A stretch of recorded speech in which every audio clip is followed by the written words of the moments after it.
El siguiente sendero es el que conecta Binah con Keter y lo hace a través de la letra Bet, casa, que está asociada a el mago, a la carta del tarot número 1, que es el mago.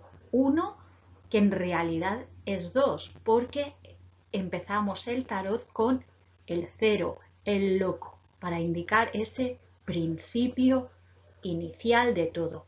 En el 1, el mago, vemos esta voluntad creadora, vemos este impulso vital y creativo totalmente masculino que se corresponde con Jokma y nos viene representado por este mago que es el dios Mercurio, que es el elemento al que está asociada esta carta, pero a la vez también es el prestidigitador, ¿de acuerdo? Dando esta idea de la naturaleza dual de Mercurio. Mercurio, que era el dios de la comunicación, el dios de la sabiduría, de la inteligencia, pero también del comercio, de los ladrones. Mercurio, que se comprometió con Zeus a decir siempre la verdad, pero no dijo que diría toda la verdad. Y allí empieza esa ambigüedad y esa dualidad que encontramos en Jokma, que ya Jokma se separa de Keter y empieza la dualidad.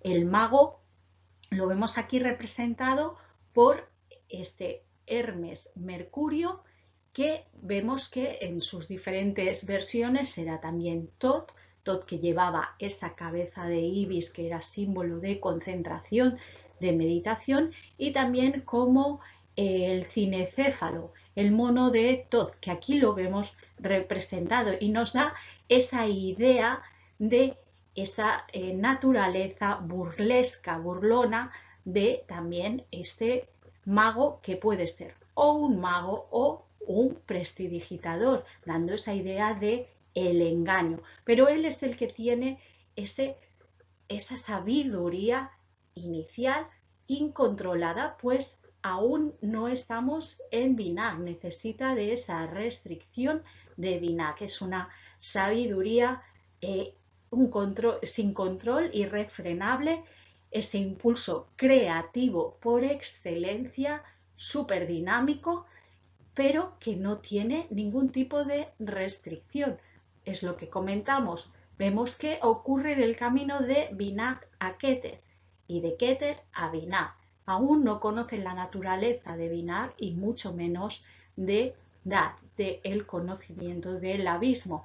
Por lo que encontramos esta dualidad en este mago que tiene todas estas ideas, esa creación, esa creatividad y que está asociado a Mercurio. La carta del tarot nos representa en este caso a este Mercurio, que también representa el logos, el verbo, esa primera creación de Dios que proviene del silencio, que sería Binah, esa palabra. Y lo vemos representado arriba de la carta por este pergamino y el estileto, dando esta idea de la escritura, el lenguaje, la comunicación, pero también la ambigüedad y la dualidad que traen consigo. Vemos que ese aspecto en la misma figura de este Hermes, vemos ese aspecto burlón. Él es el que, como no tiene ningún freno, utiliza la comunicación tal como le surge. Es también esa naturaleza fluídica del elemento Mercurio. También esa alegría, porque el elemento Mercurio está relacionado con el Sol también. Vemos esa alegría, ese aspecto burlón, pero vemos que a la vez es el que ordena estos elementos, que vemos los 4 elementos representados por los discos, las espadas, las copas y por supuesto los bastos, pues la carta originalmente del mago, la carta tradicional, era en francés le bateleur, el que llevaba el bastón, y nos habla de esa voluntad que aquí no está direccionada, es una voluntad inicial, primordial, esa primera voluntad nacida de Dios, sin ningún tipo de restricción, sin ningún tipo de freno. Por otro lado, también nos habla de Cristo crucificado, y las dos serpientes del caduceo de Hermes pueden llegar a representar también a los dos ladrones al lado de Jesús como Hijo de Dios, como ese verbo, esa palabra, es la voluntad divina. Este mago Mercurio Hermes, nos habla de también esa dualidad que representaban Apolo y Dionisio, el dios del orden y el dios de la locura. Bien, el mago es precisamente la persona que conoce su dualidad y la acepta y deja de negarla para ser integrada y reconocida. Ese es el proceso que Jung nos comenta como individuación, esa reconciliación e integración de los opuestos en uno mismo. Y el mago es el que ejerce ese trabajo, el que consigue reconciliar e integrar los opuestos, o por otro lado, puede hacerlo solo en apariencia, en ese aspecto como prestidigitador. ¿De acuerdo? Bien, y ya estamos al final de este viaje en el que vamos a transitar el último de los senderos, el sendero que conecta a Jokma con Keter, y lo hace a través de la letra Aleph, el buey, que la veremos a continuación en la carta del tarot por la que transitamos este sendero, el sendero que conecta esa sabiduría ilimitada e irrefrenable de Jokma directamente con la divinidad de Keter, o viceversa. Y lo hace a través del sendero llamado del loco, cuya numeración, el 0, vemos que es muy importante, porque este 0 nos está hablando de lo negativo, de la importancia de lo negativo, de lo no manifestado, ese Ein Sof Aur, esos 3 velos de la nada que están por encima de ese árbol. Es el 0 cabalístico, el 0 que es la ecuación completa del universo, la que une el principio y el final, el alfa y el omega, y que surge de 1 menos 1, es lo que nos lleva al 0. El 0 que nos habla de neutralidad, nos habla de, a lo largo del árbol de la vida hemos visto diferentes opuestos, ¿no? Hemos visto el aspecto de padre, el aspecto de madre, los hemos visto integrados, hemos visto el aspecto de forma, de fuerza y también la integración, la diversidad, el aspecto femenino dentro de la fuerza y el aspecto masculino dentro de la forma, y hemos visto diferentes combinaciones. Bien, pues en esta carta, en la carta número 0, el loco, vemos esos aspectos masculino y femenino, pero en su momento más abstracto, donde son únicamente ideas. No están materializados, tampoco son visibles, tampoco los vemos oficialmente en la carta, porque están en su aspecto más abstracto. Encontramos también que hace referencia, podríamos decir, al óvulo, porque el óvulo no fecundado es totalmente neutro, ¿de acuerdo? Y esta carta nos lleva a una época antigua, ancestral, una era matriarcal y exogámica, lo contrario de endogámica, donde la línea genealógica se mantenía a través de la hija, por eso es matriarcal, y es exogámica porque, al contrario de los matrimonios entre reyes, que eran entre miembros de la misma familia, en esta era se hacía mediante el matrimonio de la hija con un extranjero, que representa este loco, representa a este extranjero, un extranjero que era un forastero, podía ser un trovador, podía ser una persona cuyo aspecto no fuera convencional, a veces incluso repulsivo, podía venir disfrazado, y todos estos son aspectos que esta figura del loco nos representa. Esta era la hemos visto representada en fábulas, en cuentos, en mitos. También nos habla de ella Fraser, en La rama dorada precisamente hace referencia a esta hija del rey, ¿de acuerdo?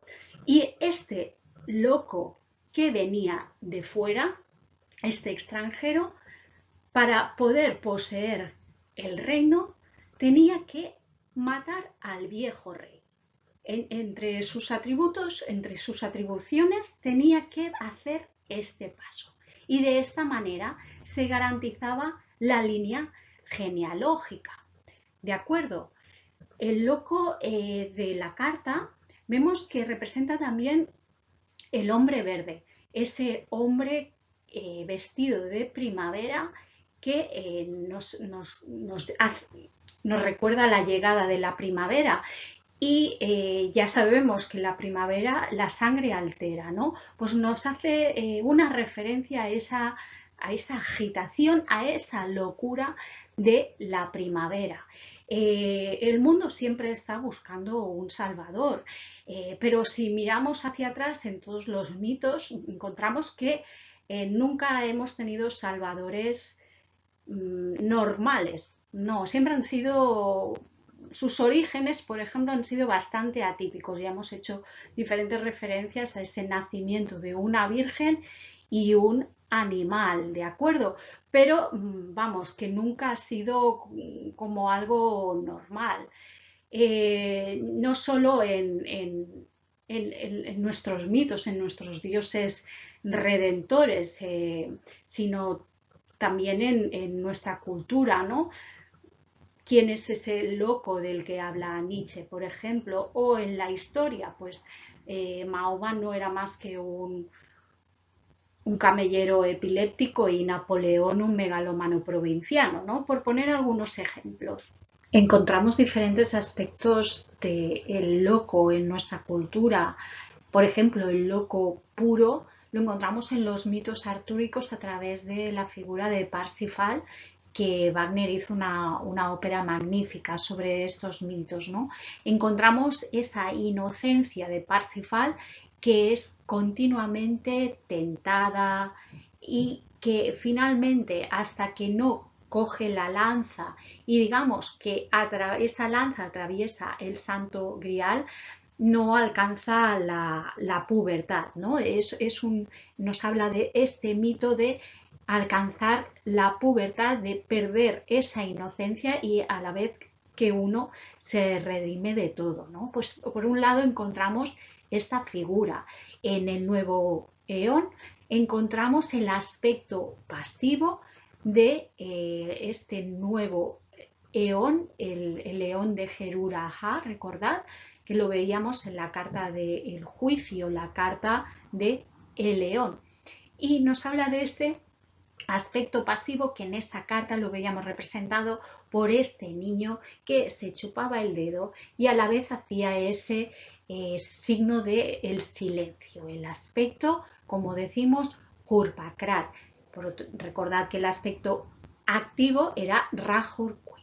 Pues este aspecto Kurpakrat, Arpocrates, lo encontramos representado aquí en la figura del loco, porque precisamente donde no hay madre, donde no hay manifestación, vemos que esta primera manifestación, este uno, que en realidad es dos, Jokma, nuevamente, ese ma, recordad, lo vemos que surge de el silencio. No hay madre y surge de ese silencio, este loco cuyo elemento es aire y nos hace referencia también a la G final del tetragramatón, Yod, He, Bau, He, ese aire final, ese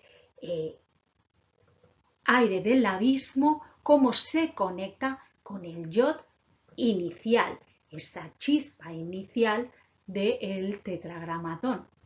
En inglés tenemos una palabra que hace referencia a este aspecto de el loco como vacío, que es silly y que sirve tanto para loco como para tonto, ¿no? Pues nos da este aspecto de la locura, la tontuna, como un vacío que nos vuelve a remitir a este cero cabalístico, ¿de acuerdo? Es en Oriente el loco es alguien que está poseído por la divinidad y esta carta nos hace referencia a esa posesión divina. Vemos que en la carta, por ejemplo, ese cocodrilo nos remite a Sebek, al hijo de Set, y es el gran devorador, ese cocodrilo que no tiene órganos sexuales, por lo que nos está haciendo una nueva referencia a esa ambigüedad, a ese padre y madre de la manera más abstracta, y para los antiguos su origen era un misterio precisamente por eso, y que es, como digo, el gran devorador, es decir, nuevamente otro pescador que nos vuelve a remitir a la letra Nun, el pez, y a esos dioses pescadores, a esos dioses redentores cuyo símbolo es el pez, como veíamos en el Ictus de Jesús, porque el pescador no deja de ser el gran devorador en la figura de este cocodrilo. Esta figura no solo nos representa a estos aspectos, también nos habla en la mitología griega del aspecto Arrenotelus de Zeus, un aspecto muy poco conocido porque nos habla de, a pesar de que Zeus siempre lo hemos visto como un dios muy viril, pues en este aspecto Arrenotelus se nos habla de un dios Zeus hermafrodita y nos habla de esa cualidad mental del aire que, digamos, que está como por encima de todo. La referencia que encontramos es esa águila de dos cabezas que la vemos a lo largo de diferentes cartas durante este viaje que hemos hecho, ¿de acuerdo? Aparte de Arenotelus, tenemos el aspecto de Dionisio en su aspecto griego o Baco en su aspecto romano, el dios de la embriaguez y de la locura, cuyo origen, recordad que era de Baco nació de Semele, de esa mortal a la que Zeus atravesó mediante un rayo, mediante esa energía falocrática, esa energía pura de, podríamos decir, Hokma, y que de esa manera pues la mató, pero dio a luz a su hijo y era la esposa de Zeus, celosa de esta infidelidad. Nuevamente pues lo que hizo fue volver loco al niño Baco.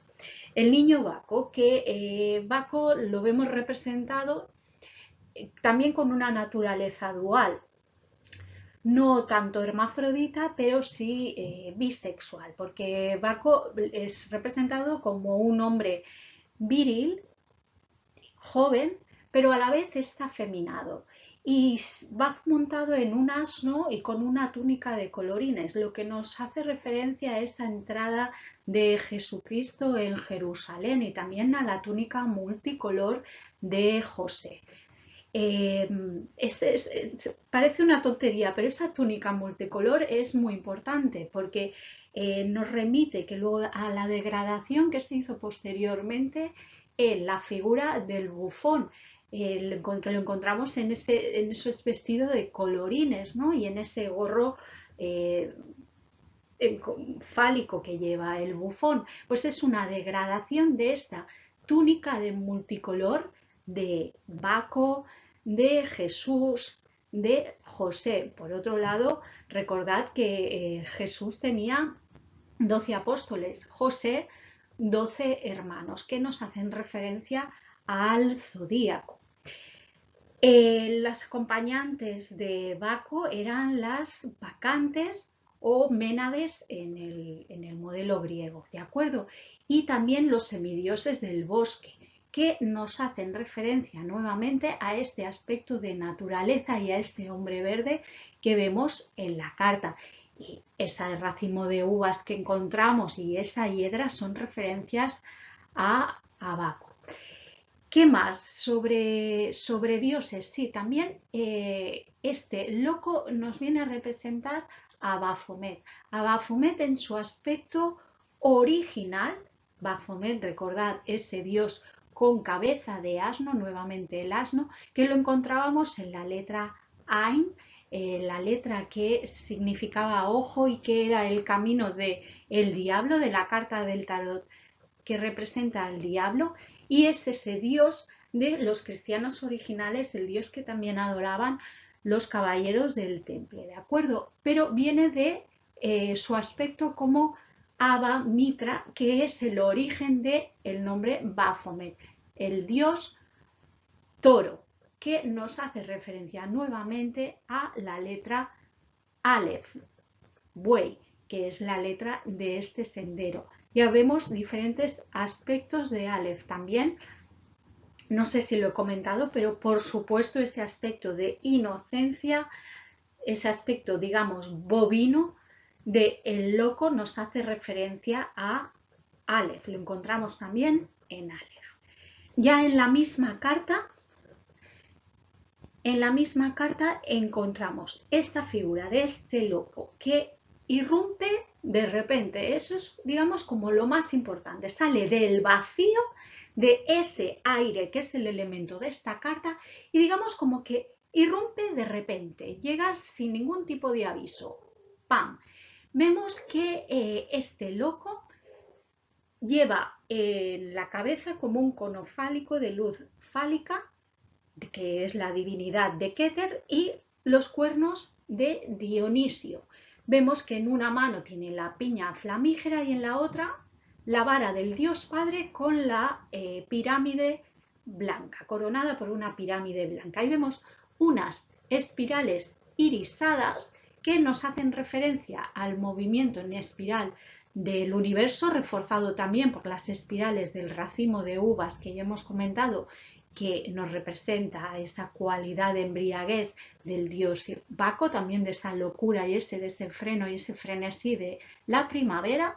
Y esas espirales, como decíamos, también nos hacen referencia a esos tres velos de lo negativo de la nada, el Ein Sof Aur que comentábamos, ¿de acuerdo? Este loco va vestido del verde primavera, pero sus botas son doradas, haciendo referencia a ese elemento aire. Vemos el tigre de Baco que juega con él y le muerde el muslo, y por otro lado el cocodrilo, la amenaza constante de ese cocodrilo que hemos hablado que era representada a Sebek, al hijo de Set, que le está avisando de que puede ser devorado en cualquier momento. Encontramos la hiedra, como decíamos, que representa ese aspecto de los semidioses, los que acompañaban a Baco, y luego la divinidad representada de diferentes maneras, la paloma del Espíritu Santo, la mariposa multicolor como esa túnica multicolor de Baco, del loco, de Jesús, de José.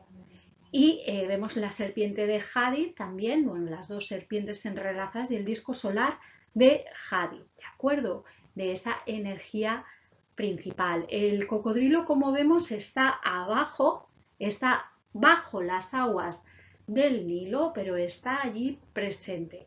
Y vemos como también pues, hay diferentes tallos que van surgiendo de estas aguas. Y vemos estos niños que han estado presentes a lo largo de todo el viaje, de todas las cartas, estos niños gemelos, como aquí están en este sol, en este color dorado que nos representa este sol, en su aspecto de inocencia, juguetones, relajados, tranquilos, y de ellos, digamos, como que están frente a esta flor en tres aspectos de color blanco, representando toda esta pureza y toda esta belleza e inocencia.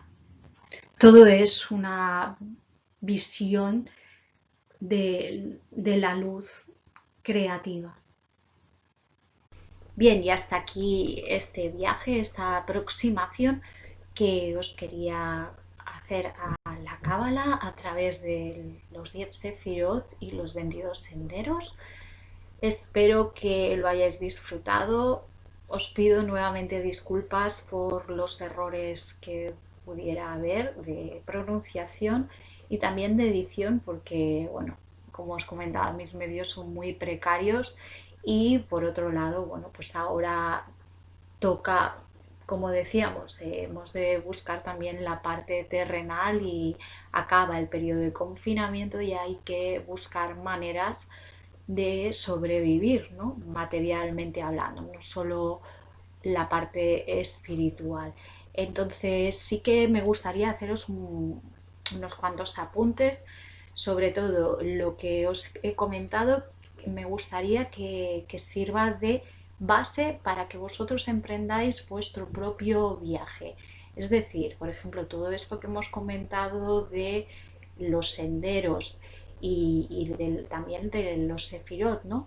Que sirva para que vosotros, con lo que hemos comentado, cojáis, saquéis vuestras propias conclusiones, le deis la vuelta, reflexionéis, meditéis y encontréis vuestros propios significados. Las cartas del tarot está muy bien coger lo que os he comentado, que es del libro de Thoth de Aleister Crowley, un libro que os recomiendo totalmente, es muy sabio y que sirva como punto inicial para que vosotros saquéis vuestras propias conclusiones.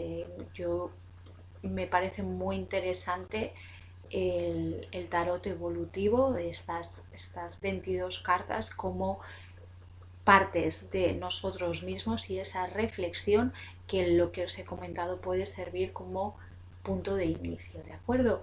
Pero la meditación sobre las cartas, los símbolos que vosotros mismos podráis extraer, me he dejado muchísimas cosas, ¿no? Pero bueno, que sirva para ese inicio de ese viaje que ahora pues ya sí lo vais a hacer vosotros. Esto era lo que yo quería transmitiros y pues cualquier cosa que necesitéis, por supuesto, estoy a vuestra disposición, ¿de acuerdo?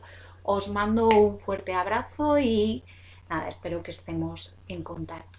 Un beso.